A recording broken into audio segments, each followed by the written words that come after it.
शंकर जी भी यही चाहते थे कि जैसे सनकादिकों ने भजन का मार्ग चुना, हम भी भजन ही करें। पर वो देख चुके हैं कि अभी सनकादिकों ने कह दिया हम भजन करेंगे और संसार के चक्कर में नहीं फंसेंगे, तो पिताजी गुस्सा हो गए।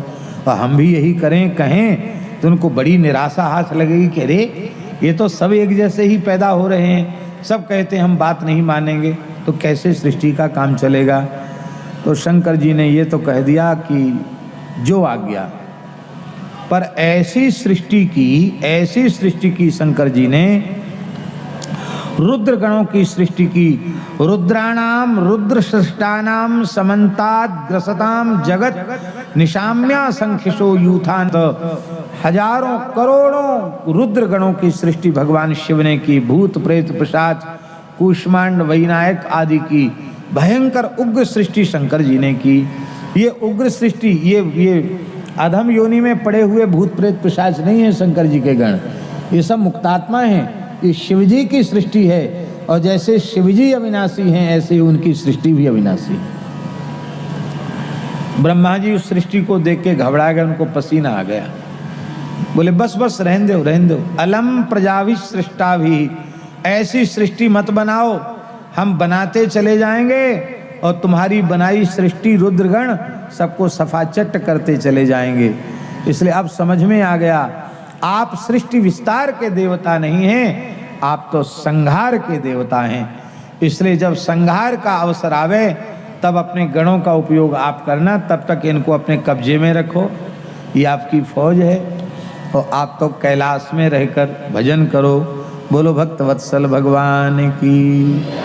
शंकर जी ने उपदेश बता दिया, संसार में आप संसार से बचना चाहते हो तो संसार की दृष्टि में आप लायक मत बनो, संसार की दृष्टि में आप नालायक सिद्ध हो जाओ।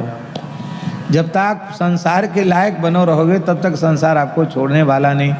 और भले ही माता पिता ही क्यों ना हो, उन्हें ये पता चल जाए कि अभी लड़का हमारे किसी काम का नहीं, अपने आप कहेंगे भैया तेरी जहाँ इच्छा हो वहाँ जा, छुट्टी है। हाँ? एक महात्मा, उनके माता पिता आए, सत्य घटना सुना रहे हैं आपको। हमारे महाराज जी भक्तमाली जी के पास बहुत रोने गाने लगे। वो हमारे महाराज के पास रहते थे।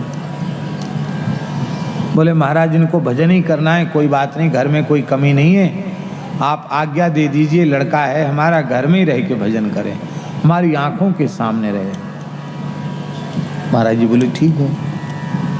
तो महाराज जी ने उनसे कहा अमुकदास कहाँ?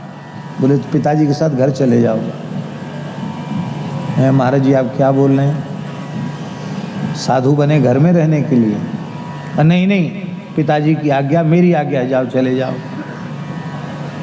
रोने लगे, कैसे जाएं महाराज? तो महाराज जी ने हंसते हुए एक बात कह दी उनके पिता माता के सामने, ये लोग समझेंगे कि तुम इनके लायक हो तो ये रख पाएंगे तुमको, इनकी समझ में आएगा कि ये तुम इनके लायक अब नहीं रहे, तो अपने आप हाथ जोड़ लेंगे।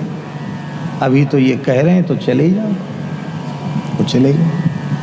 कुछ समझ गए संकेत, तो घर में एक कोठरी में बंद हो गए।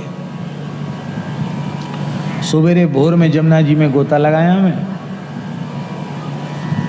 और 3 बजे ही रात को, और फिर आके कोठरी में बंद होके अपने चाहे भजन करें चाहे सोएं, जो कुछ भी करें, भीतर से बंद हो जाए।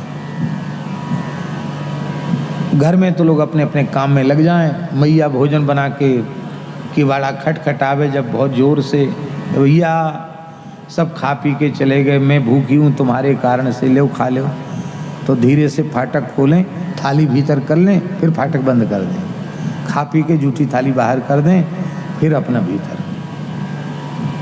ज़्यादा दिन नहीं, महीना 1.5 महीना हुआ, घर में चर्चा शुरू हो गई, रे भैया छोटा सा मकान, 1 कमरा इन्होंने घेर लिया, लो काम धंधा कुछ नहीं कि कम से कम बाजार से साग सब्जी ले आवें, कुछ माता जी के हाथ काम में हाथ बटा देवें, या पिताजी को कुछ सहयोग करें, दुकान पे चले जाएं पिताजी के साथ, कुछ नहीं। ये अच्छा 1 कमरा और घेर लिया इन्होंने। सबकी आंख में खटकने लग गए, किरकिरी बनने लग गए। एक दिन पिताजी बहुत थोड़े गुस्सा में आए, तमक में आए। उन्होंने दिन में ही खूब जोर से किवाड़ा खूब जोर से बजाया। अगर तोड़े ही देंगे किवाड़ा, तब उन्होंने खोला। क्या बात है। बोले ऐसे बंद रहने के लिए आए हो? बोले हम, आपने कहा आंखों के सामने रहो, तो हम तो कहीं जाते ही नहीं बाहर। एक बार सवेरे स्नान करने जाते हो, कहीं नहीं जाते हैं, माला फेरते हैं, दूसरा काम करते नहीं। तो पिताजी ने कहा हम तो इसलिए बुलाया था कि तुम हमारा कुछ घर का काम करोगे, तो कुछ नहीं करते हो, ना अपनी माँ का सहयोग करते हो, ना अपने पिता का सहयोग करते हो। वो खाली माला लेकर बैठे रहते हो, और एक कमरा और तुमने घेर लिया। तो तुम्हें केवल माला ही फेरना, तो चले जाओ वृंदावन, वहां रहो सुदामा कुटी में, वहीं भजन करो।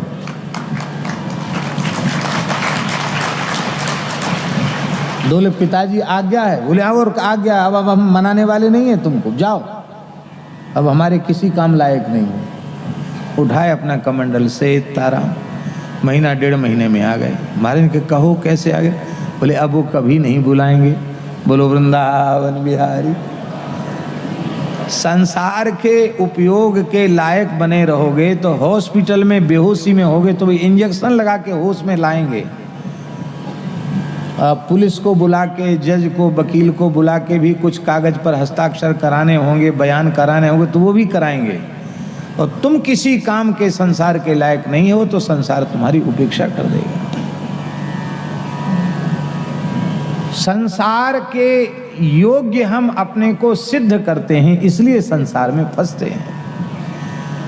संसार के योग्य हम न रहें तो संसार स्वार्थी है, उसके स्वार्थ की पूर्ति नहीं होगी तो तुमसे कोई प्रेम करने वाला नहीं है, कोई प्रेम करने वाला नहीं। तो शंकर जी ने यह उपदेश अपने चरित्र के माध्यम से दिया कि संसार से, प्रवृत्ति से छूटने का साधन क्या है।